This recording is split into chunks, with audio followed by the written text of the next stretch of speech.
Welcome back to Sunrise as we continue, of course, this Tuesday morning.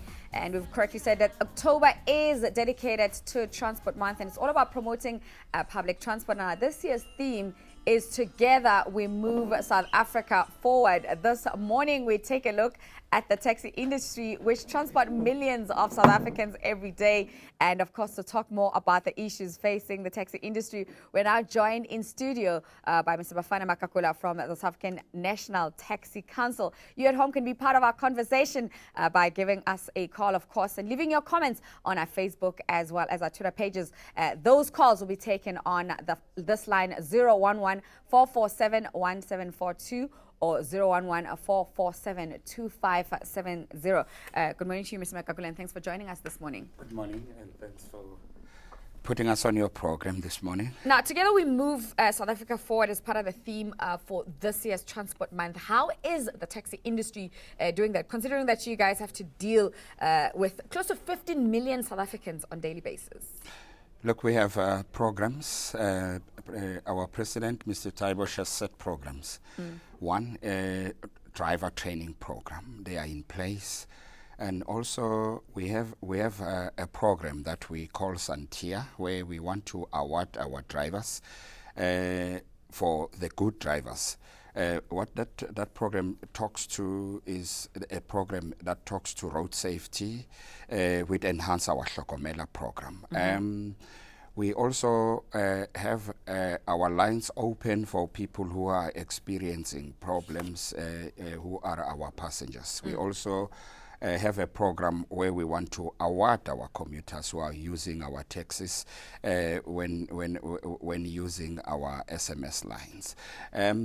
We're also looking and encouraging that our taxi owners should take their vehicles for roadworthy tests. Okay. There's quite a few of them that are available at no cost to a taxi owner. Okay, so there's different, key stakeholders in this conversation that you've mentioned. You've mentioned the commuters themselves. Yeah. You've mentioned the taxi drivers, and then you've mentioned the owners. And then as you sit as Santaco, which is an organization that runs these programs, and you have to improve and also speak to some of the messages like government is trying to send and get people to buy into the policies of transporting our people. How do you make sure that some of those key messages get to the people who need to understand them? What are the processes that you guys take as an industry? Well, one of the processes is using media. As when you invite us, we make ourselves available.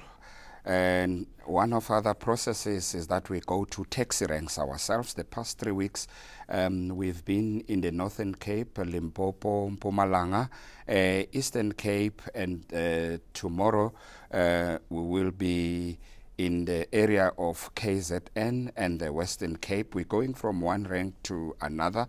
We know we've got over 1,000 taxi ranks. We will not be able to do them all at once, but we are available. Commuters, for argument's sake, in Springbok are witnesses that we were with them on Thursday talking to almost each and everyone who was at a taxi rank at the time. And we're really trying to touch the ground. And we talk also to our drivers simultaneously with the customers. Now, in terms issues around road safety when it comes to the taxi industry and roadworthiness of taxis, which you'll find a driver has a different take on that and say it's not necessarily my responsibility, and the owner says something else. How are you making sure that the rule of law, is adhered to by the taxi drivers and the taxi owners, and there's accountability within that space? Well, we work hand in glove with the Road Traffic Management Corporation, RTMC. When the president of Santaco was going from one province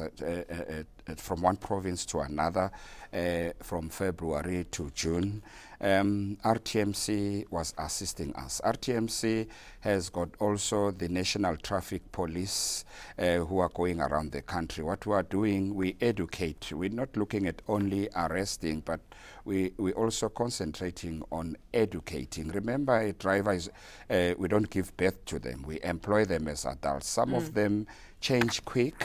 Some of them do not want to accept the changes. They are human beings. You understand that every human being has got his own style of doing things. But what we're doing our best. We've got an academy. And I will repeat again to say we have our Hlokomela program, which we launched in 2010. At the time, our accident rates... So it was launched in 2010, and yes, your accident rates were very high. But let's invite the callers and get to hear if these programs that you guys have implemented, are actually being are effective, as well as if the perception about the taxi industry is changing from the people who use them on a daily basis. So you can give us a call and be part of our conversation this morning on 011-447-1742 or 011-447-2570. What is your experience? Are these programs that Santaco is talking about, have you experienced them? Have you seen change? What is your understanding of your experience when you use taxis on a daily basis? So give us a call right now and be part of this conversation. Now, another thing that's always of concern, for example, I'll make an example here in Gauteng, Johannesburg. Recently, there was an opening of a shopping mall of Africa. The minute there's a mall equals a new route, and a new route equals some upheavals and misunderstanding within the taxi industry. Then there's fighting, then there's traffic blockages, for a day or hours and end in the day. What are the processes that you guys take through if such, developments happen within communities to make sure that consumers are actually not affected? Well, the first thing that we do in an event, something like that happened, as it was happening in the Mall of Africa, one, we engage the province involved immediately and the region involved, that leadership immediately. But how far in advance do you get involved? While the mall is being built and then you work on the route? Or is it a case of okay, the mall is set, now there's a new route and suddenly people now have a problem? Look, unfortunately, you don't foresee these things coming as violence. You only get caught in the crossfire, but however, we do not just let it go. Unfortunately, when these developments are done, taxi industry, I think you might witness that are considered last, even if we... No, but I mean, generally, you are in the industry, you've had other shopping malls happening before or other developments in the area, then you see, you can foresee that there's going to be a route, there's going to be people using that area. So what plans do you take in advance to make sure that such things are avoided? Let's take a caller and then we'll answer that. Michael from Brandfontein. Michael, thanks for holding your comment or question this morning. Good morning, Penny. How are you? I'm good, thanks, and you? I'm okay. I just want to comment about it's a concern actually. I stay in Brandfontein. I'm working in Brandfontein in Joburg. So my concern is that every time when I go to catch a taxi, you will find out on the corners there are guys who display themselves as like they are marshals. And sometimes they mislead abantu basekhaya. Then they will tell you when you come, maybe you don't know where the taxi to Randfontein or to Krugersdorp or to any places. They will take you to their own site, and by doing that, they are robbing people. Especially if there's nowadays cabo festive, you know that they are becoming big numbers, and they will just stand there and say, "Where are you going? Can we help you?" If you don't know the okay, so crime within the taxi ranks themselves. Exactly. Okay. All right.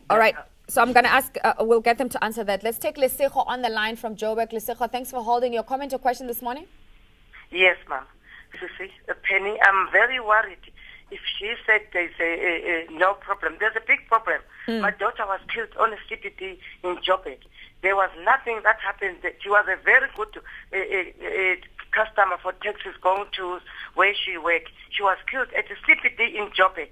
At Clem Street. She was hijacked today. There was nothing. The driver is still there. That's what I wanted to ask. Okay. Where is the help there? Okay. So I'm a gogo. She was a helper in our family. Now it's traumatized. Nothing happened. The taxis, they know her. Okay. All right. Lesego, thank you. Okay. So this is speaking to criminal elements and violence around the taxi industry and the impact that it has, on consumers, on commuters. Well, normally, taxi rank is the safest place you can be at.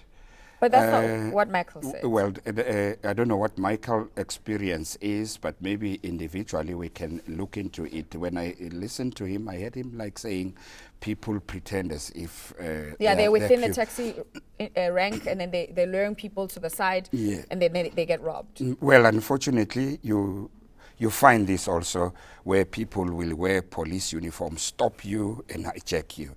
Now, if there are But elements... what systems are there in the taxi rank to make sure that people are protected from being robbed? We have authentic rank marshals who are mending the ranks.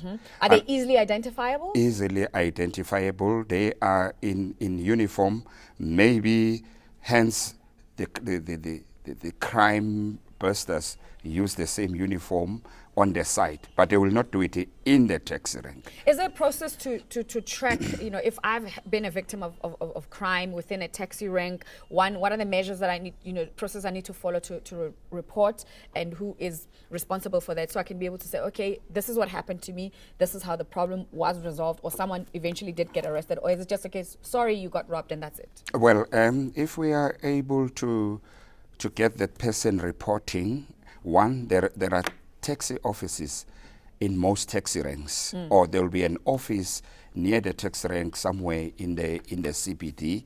If that case is reported, we do make follow-ups and we assist the police in making some arrests, and we can quote a few if times allows. Okay. So in terms of working hours, a lot of taxi drivers work under a lot of strain. They have targets that they have to meet. They wake up very early and then they knock off a little bit late, and that can also just sort of contribute to tempers, the emotions and attitude and how they deal with customers and things like that. How have you guys been managing that through some of the programs that you mentioned earlier on, that your drivers are up to standard, they are late at times, so they can be able to adhere to the safety rules that they need to follow through on a daily basis?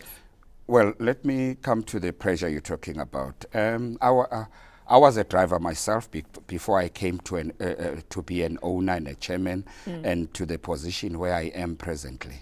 There is nothing like there's pressure and there's a target. The targets are very reasonable. If I know this route is possible to make 500 rand, that's what we discuss with the driver. But unfortunately, at this point in time, we are trying our best to introduce a system that will assist both the owner and the driver in collecting the fares, because the driver would look at, oh, okay, I must make 500 rand, but then he's going to do extra work to make some money for himself, and that's a fact. Okay. All right, let's take Tilani on the line. Tilani, thanks for holding your